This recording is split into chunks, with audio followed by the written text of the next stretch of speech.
Russia promises strongest security guarantees if Zelensky visits Moscow.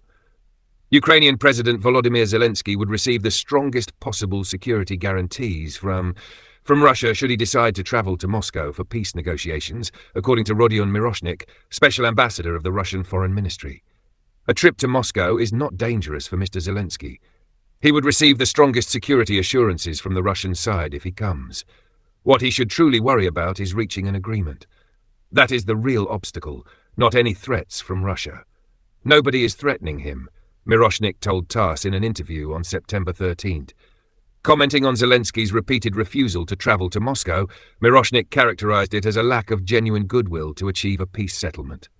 Mr. Zelensky does not want peace. He can issue statements or make proposals to gain momentary attention. But everyone knows that security guarantees from President Putin are among the strongest in the world.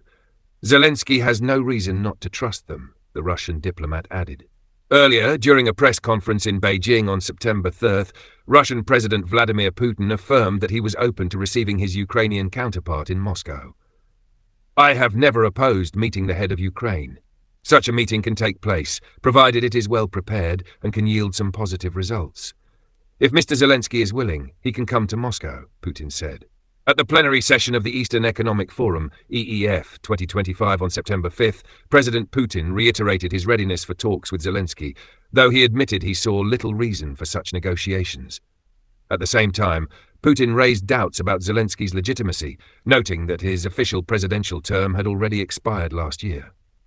Ukraine has not held new elections due to the ongoing state of martial law. For his part, President Zelensky on September 6 dismissed Putin's invitation to Moscow, suggesting instead that any meeting should take place in Kiev. "Mr. Vladimir Putin can come to Kiev. I cannot go to Moscow while my country is still under daily missile attacks." And he knows that, Zelensky told ABC News, as quoted by the Kiev Independent.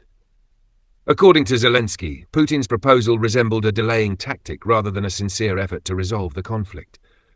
You see, if someone does not truly want dialogue while the conflict continues, of course that person may put forward an idea that neither I nor anyone else could possibly accept, Zelensky remarked.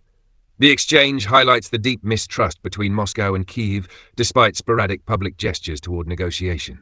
While Russia insists Zelensky's refusal signals an unwillingness to pursue peace, Ukraine maintains that genuine talks cannot occur under current conditions of war and aggression.